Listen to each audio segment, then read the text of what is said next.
again. And good evening, Artemis II crew. As you all approach your final day on this historic journey around the moon, the people of Earth remain inspired by your mission. They are energized by space exploration, and most importantly, they're eager to have you all home very soon. Now, NASA couldn't execute on our important mission without the steadfast support we receive from the United States Congress, who work with the agency to make sure it has the right direction to expand American leadership in space and the necessary resources to execute on our world-changing mission. Now, we have several NASA congressional supporters online today, and they have a few questions they'd like to ask you on behalf of their constituents across the country. Our first question is coming from Senator Ted Cruz of Texas, who spearheaded our One Big Beautiful Bill historic investment in America's leadership in space. The chairman is with me now at Johnson Space Center, and over to you, Mr. Chairman. Well, thank you, Jared. Integrity, this is Ted, comms check. It is, I feel very official now. I will say I feel particularly profound. This is the first and only time in my life when I've stood next to someone who is speaking on behalf of the people of Earth. That's a heck of a statement, and I know that you guys are.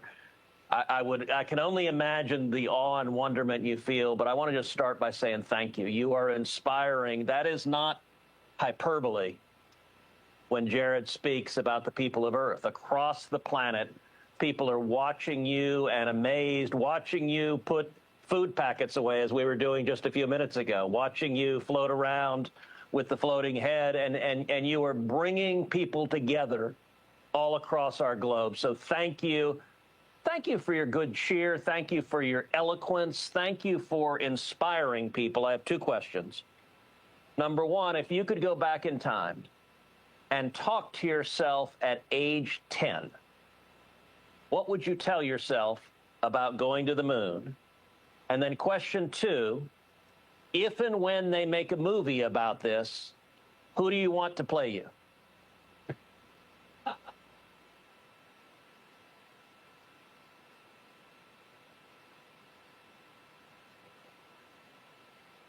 Well, sir, it's an honor to be with all of you, and please say hello to all of our colleagues there at Johnson Space Center. We can't wait to be back.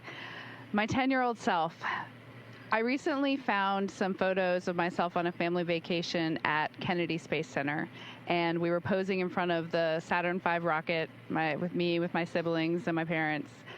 And if I could have told that little girl who took home a picture of Earthrise and hung it in her room that she would eventually launch from that same place to see that same view, I'm pretty sure she would not believe it. But even though I still can't believe it, and she certainly wouldn't believe it, she chased that dream, and it ended up happening. It's such an honor to hear that we've inspired. That's truly one of the top things that we ever wanted to do. And I am definitely not answering the movie question. That's going to be for Reed. Senator Cruz, it's great to talk to you, and thank you for visiting our friends and family there at the Johnson Space Center. That is fantastic. We've thought a little bit about the movie, and I think that's way out of our pay grade. So we don't know who's going to play us. That's up to whoever decides. But one thing we do know for certain is this guy is going to be played by Buzz Lightyear, 100%, no doubt. Thank you so much, Senator Cruz. Our next question comes from Senator Maria Cantwell of Washington. Hi, congratulations to NASA and the Artemis team. I want you to know I spoke to Ann McClain earlier today, and she said the 8 balls are all incredibly proud of you. This mission is a major investment in science and a testament to human achievement. The Orion thrusters were built here in the state of Washington, and I invite you all to come and see the innovation and the people that you've inspired. My question is, as Americans who've traveled the farthest and seen direct observations that are proving so invaluable, once we go back and land humans on the moon, what are we going to learn from the human eye that the moon rovers couldn't tell us?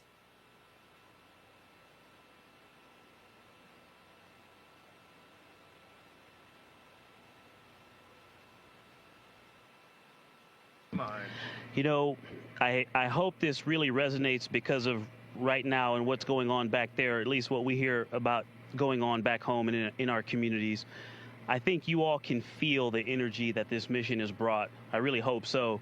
And one of the things that I was asked to talk about when I come back by one of my good friends, Tony Antonelli, he said, I want to know how it feels. There's going to be tons of pictures, but I want to know how it feels. And I think a rover can collect data a lot slower, but the human's going to be able to do it much faster. But then they're also going to come back and tell you how it feels.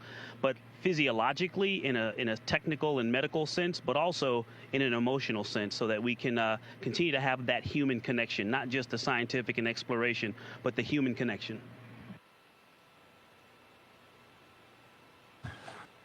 Our next question comes from Senator Jerry Moran of Kansas. Good evening to all of you. On Monday, Administrator Isaacman and I visited the Cosmosphere in Hutchinson, Kansas. Commander, it's the place you told me was the best space museum in the world. I've repeated that many times. I'd like to extend an invitation to each of you to come visit us in Hutchinson and be my guest. But I also want you to tell me how you can see the Artemis II mission, as well as the Cosmosphere, inspiring the next generation for the well-being of the world.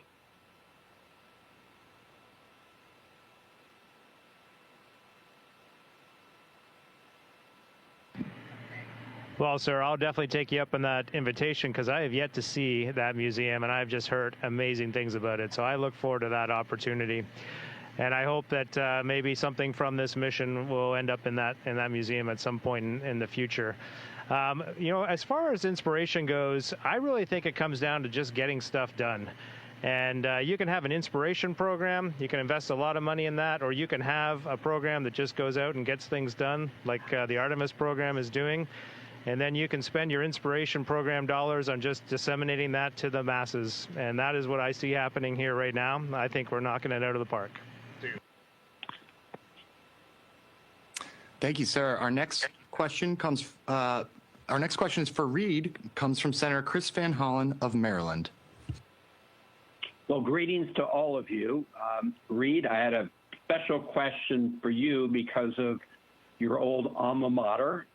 What would you say to a student attending your old high school, Delaney High School in Baltimore County, or to any other student in America who aspires to follow in your footsteps as an astronaut?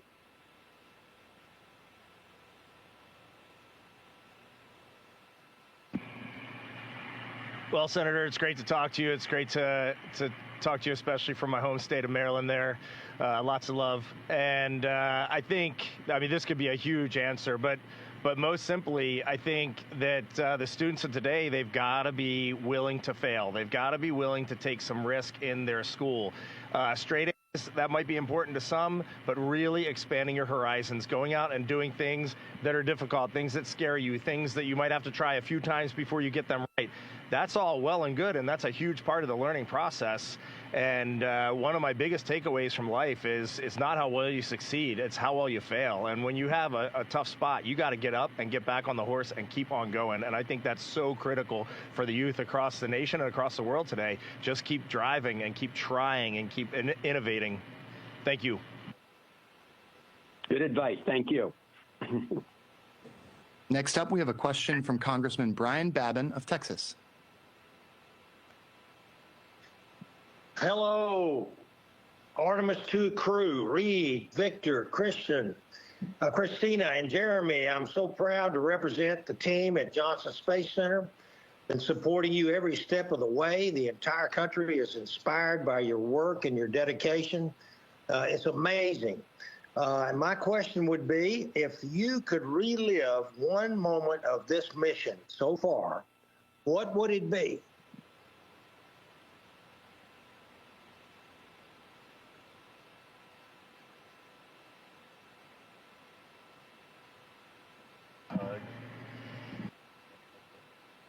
Wow, we are all brainstorming, and it would be a lot easier if you had said a list of 5, but I'm actually going to go way back because the big contenders are the eclipsed moon, which was one of the most surreal things any of us have ever seen, and it literally rendered us speechless. But I'm going to go all the way back to launch, because when we launched, it is such a quick experience. Our entire powered flight on the rocket was shorter than what we've done in this press conference so far. Yet it is such an incredible, important part of the mission, a dynamic phase in the mission. We train it so much. And if I could go back and replay it in slow motion to just imprint those memories even more, I would do it in a heartbeat. Outstanding. Thank you. Our Thank next you question so comes very from. much. Our next up, we have Congresswoman Zoe Lofgren of California. Well, hello, crew, and thank you for all you've done. You've inspired people all over the world, and Brian Babbitt and I work together on the committee to make sure you have support across the board. Your last 8 days have taken place in the Integrity Orion spacecraft. Now, integrity is a quality we all strive for and hope our leaders can live up to. This mission has been unifying in so many ways and captured a global audience. What do you hope humanity takes away from it?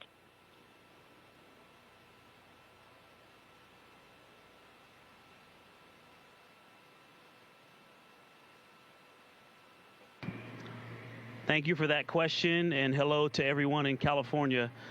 I hope that we connect back to when we went to the moon the first time and we started calling big things that humanity accomplished moonshots, and we take ownership of this moonshot and realize that we can do it. And then we also think about the future and that this is just the beginning, and that there's nothing that we can't accomplish when we pull all of our differences together, not in spite of them, but when we pull them together and we work on something big for the good of everyone. All right, next we have a question from Congressman Hal Rogers of Kentucky. We're proud of you and proud of the tracking that's being done of your event at Morehead State University in eastern Kentucky. After emerging from the far side of the moon and seeing the entirety of the Earth through that small window, how has all of this impacted your determination for what America can accomplish in space?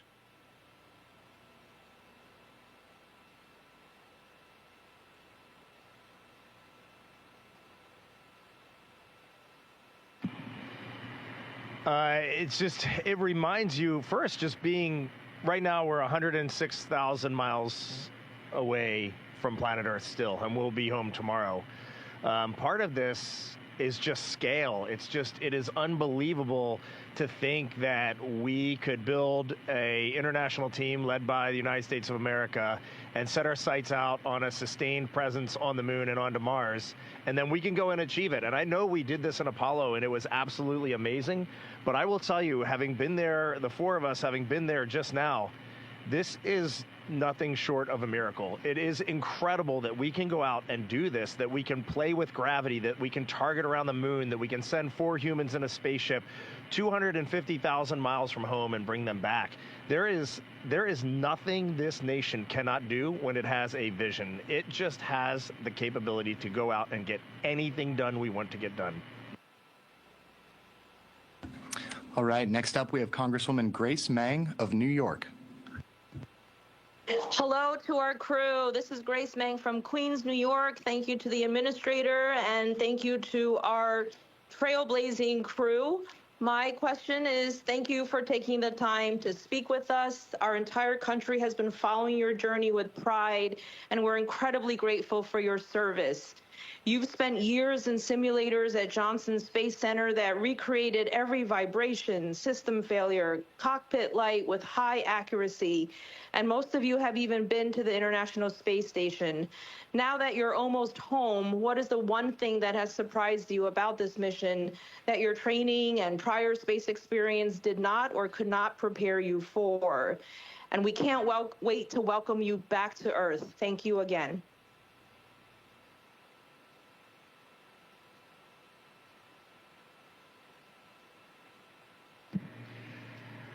Well, it's going to be a 2-for-1 deal because I definitely have to call out what Christina was talking about, seeing the far side of the moon, but eclipsed. And when it's eclipsed the sun was I know you saw some pictures, and the pictures look pretty close to what we saw, but it really was something. But the other thing, kind of your question made me think about when you're talking about all the simulations. We simulate the first day of the mission a lot and the last day of the mission a lot. And near the end of the first day, we separate from the upper stage of the rocket, and then that's when we did the proximity ops where we flew around the upper stage as if we were docking to it. And in the simulator, you watch and you have all these things you're checking to see if you have actually separated from the vehicle. And if you haven't, you have a bunch of things you need to do because it's not good. And in space, it's nothing like that. We essentially got ejected off the top of that thing. We were all sitting in here waiting for that moment, and all of a sudden we're all pinned to the floor. Like, well, I guess we separated. All right, next we have a question from Senator Mark Kelly of Arizona. Hey guys, I know you're busy, so I don't want to take up much of your time here, but very proud of you.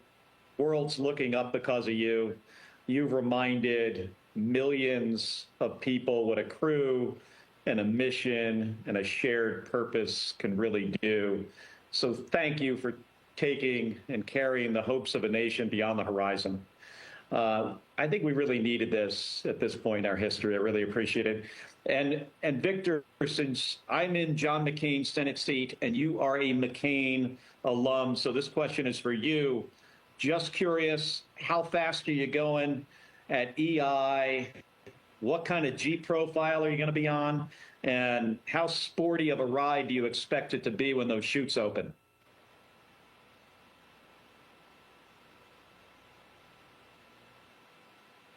Oh, Mark, thank you. It's great to hear from you. Thank you for your continued leadership and support and friendship. And the ride's been amazing. Jumping off the pad was awesome. And a lot of people think about rocket science and staging power versus weight. Well, slowing down from that speed takes just as much thought and practice. And so we're going to come into the atmosphere at about almost 40 times the speed of sound. And then we will slow down to a 20-mile-an-hour touchdown into the Pacific. But the G profile will actually be very similar to what it is on launch. We'll get up into the 3 Gs, just over 3 Gs on the way down for a normal entry. But if it was a ballistic, we could get up to as high as 9, 10 Gs, which is what you pull in a fighter jet. But we could be doing that for several minutes, for 8 or 9 minutes. And so the G profile is going to be pretty sporty. But when we touch down, the heat shield and the parachutes are going to get us nice and slow so that we touch down at a, what did I say, about a 20-mile-an-hour splash down in the Pacific. And we can't wait to see the dive team and the Navy that are going to come and pick us up. All right, thanks, guys. All right, next we have Senator Katie Britt of Alabama. Hey, everybody. I know how proud we are in Alabama of the role that Marshall Space Flight Center in Huntsville has played in this incredible mission. So I can't even imagine how unbelievably proud your families are of you and how excited they are to see you soon and to welcome you back to Earth. So instead of a question, I want to let each of you just take the next minute to publicly address your children and the next generation of space explorers as history-making space flight, this mission enters its final hours. So thank you so much for your incredible service and your example.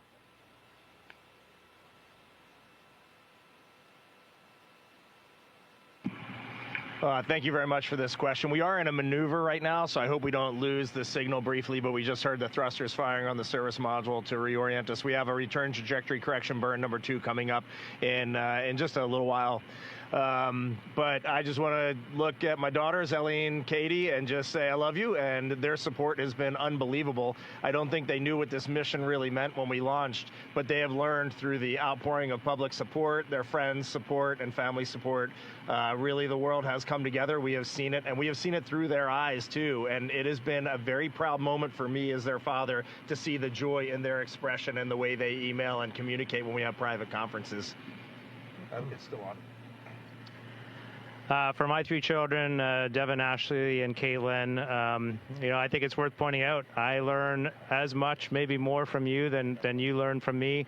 But the one thing I'd remind you, and I think is worth reminding ourselves and other youth, is that all you have to do on any given day is just get up and do your best and try to find joy in your day and try to contribute in a meaningful and positive way.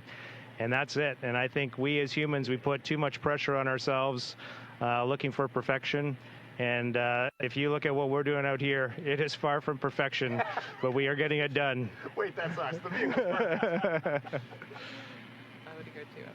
Genesis, Maya, Joya, and Corinne, as we are on our way back from this dream of a mission, your mom and I look forward to supporting you, chasing and catching your own dreams. We spent years coaching you, but we are very much in that transition to being cheerleaders and just rooting for you in life. And to the future citizens out there, the same sentiment applies. I hope this mission is giving you something that you can take and put in your pocket or in your heart and mind that you keep with you. But it's not because we want you to see what we've tried to show you. It's because we want you to take this and build a vocabulary to explain the world to us. Wow. Wow, Victor. Why do I ever answer questions around you guys?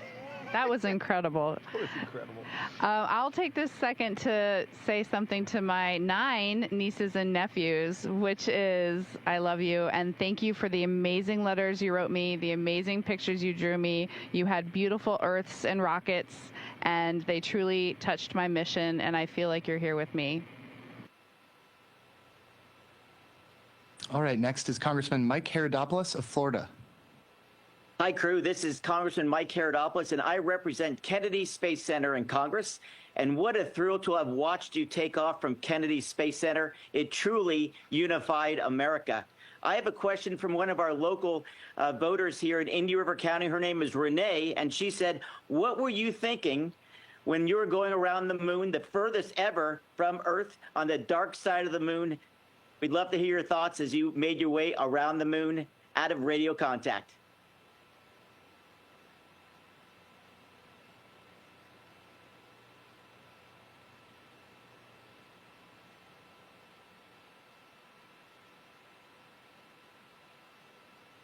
So during the time of the nearest approach to the moon, we were doing so much science. I took a brief moment to say a short prayer of gratitude for being sent on this mission and trusted with, bringing back scientifically relevant information. And I also just felt like I was hoping that people looked up and were watching to see when we came back into communication, and that maybe there was a chance that folks would feel a sense of togetherness. We have a moment of silence whenever something solemn and that requires reverence or someone that we love has passed away, but maybe we could call it a moment of togetherness. As we were in radio silence, I was really hoping that we could just have a sense. You heard the word togetherness a lot from our crew, and really was hoping that while we were waiting to get back in contact, that people could just feel that sense of togetherness, that we were all a crew on Spaceship Earth. All right, our second to last question is from Congresswoman Valerie Foushee of North Carolina. This one's for Christina.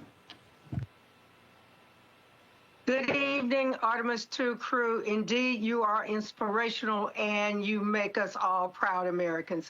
I'm proud to represent the North Carolina School of Science and Mathematics in Durham, North Carolina, where Dr. Cook attended high school. With Dr. Cook becoming the first woman and Captain Glover, the first person of color to travel this far into space, what message do all of you have for the next generation of explorers who may be seeing themselves in this mission for the first time?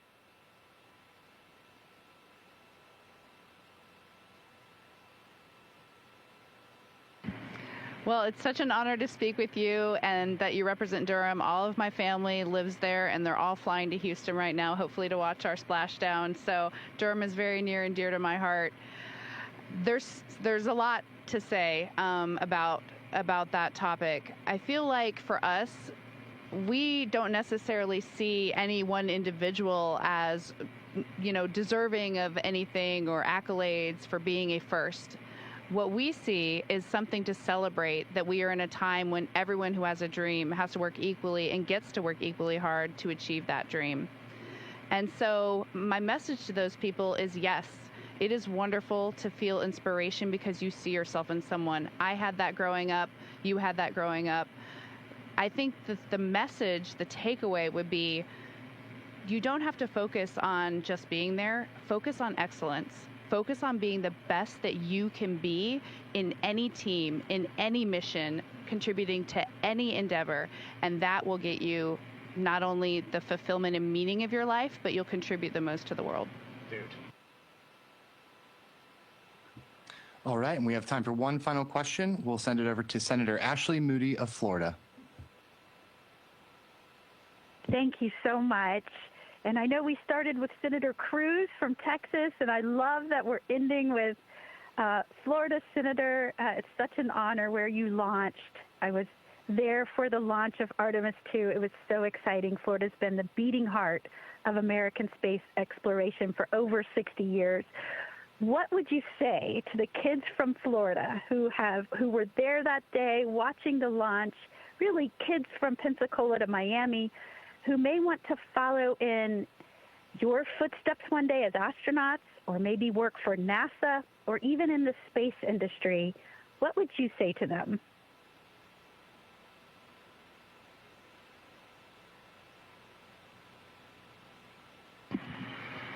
I would say we are in the golden age of space exploration right now, thanks to the leadership of Jared Isaacman and our political leaders, many of whom are gathered here right now. We are getting it done. We have our sights set on the moon. We have our sights set on Mars. We have probes going out across the solar system, robotic precursor missions, the moon, Mars, moons of planets around our solar system. There's just limitless potential here. But I also want to just not single out people who are interested in spaceflight. I would say anything that you find a passion in, when it sparks your interest, there is no right answer for every human. It's in your soul. So Jeremy likes to say every one of us has a gift, and we need to share our gifts to be happy. And so if you want to be a vet, be a veterinarian. If you want to help people, be a nurse or a school teacher or a public servant, a police officer. There are so many things out there. And when you find that fire in your soul and you know what you're meant to do, just lean all in and go for it. And if some of you end up going and walking on Mars, the four of us, myself, Victor, Christina, and Jeremy, we will be in the front row cheering you on loud and clear.